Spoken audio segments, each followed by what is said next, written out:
Hey, what's up mga Kokote? It's me, Kuya Jet. Welcome sa Aquarius Knows when learning is the name of the game. At kung bago pa lang sa aming YouTube channel, pindutin mo na ang subscribe, like, and share buttons para maging updated sa aming videos. And for this lecture video ay ating babasahin ang mga saknong 46 hanggang 80 ng kwento ng Ibong Adarna. At ito ay may pamagat na Naglakbay si Don Pedro.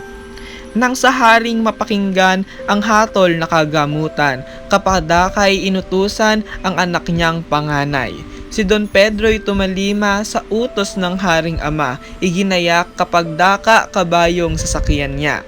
Yumao ng nasa hagap kabundukan ay matahak, kahit siya mapahamak makuha lamang ang lunas.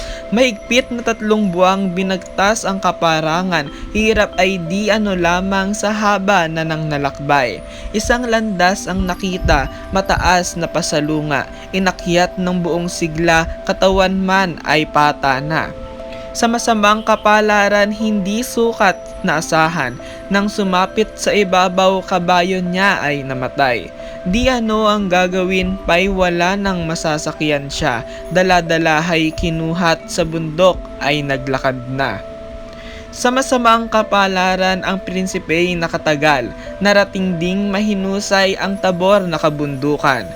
May namasdang punong kahoy, mga sangay mayamungmong, sa nagtubong narorooy bukod tangi yaong dahon. Magaganda't kumikinang diamante yaong kabagay, pag hinahagkan ng araw sa matay nakasisilaw. Sa kaniyang pagkabighani sa sarili ay niyari, doon na muna lumagi nang ang pagod ay mapawi. Habang siya'y naglilibang, biglang nasok sa isipang, baka yaon na ang bahay ng Adarnang kanyang pakay. Takip silim ng sumapit sa itaas ay namasid, daming ibong lumiligpit, kawan-kawat umaawit. Bawat ibong dumara ay walang hindi tinatanaw, nais niyang mahulaan ang sa kahoy ay may bahay.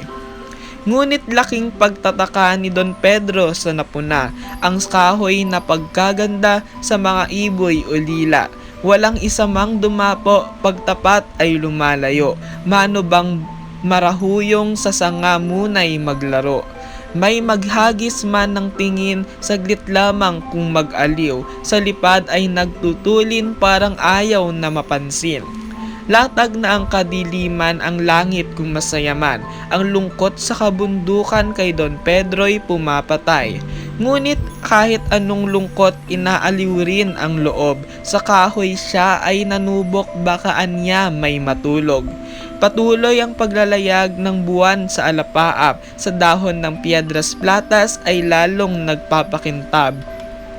Sinisipat bawat sanga kaunting galaw tingalanat, baka hindi napupunay nakadapo ang Adarna. Datapuat walang ibong makita sa punong kahoy, kaluskos na umuugong dahot sangay umuugoy. Pagkabigot pagtatakay kapwa nagbibigay dusa, hanggang pati ng pag-asa sa sarili nawala na. Natira sa pamamanglaw at inip ng kalooban, yamang walang hinihintay mamahinga ang mainam.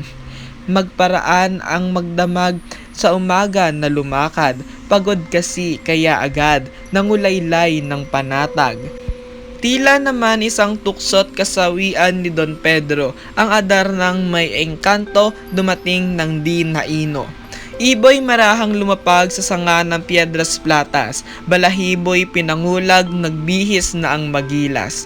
Sinimula ng pagkanta, awit ay kaaya-aya, kabundukang tahimik na ay natalik sa ligaya. Liwanag sa punong kahoy, nag-aalimpuyong apoy, mawisikang dahot, utsbong nangagbiting mga parol. At lalo pang pinatamis ang sa Adarnang pag-awit, bawat kantay isang bihis ng balahibong marikit. 7 kantang ginawa't 7 bihis na magara, natapos na tuwang-tuwat ang langit pa'y tiningala. Ang lahat na'y di napansin ng prinsipeng nagupiling, sa pagtulog na mahimbing pataywari ang kahambing. Ugali nitong Adarna matapos ang kanyang kanta ang siyang magbawas muna bago matulog sa sangha. Sa masamang kapalaran si Don Pedro'y napatakan, biglang naging batong buhay sa punong kinasandalan.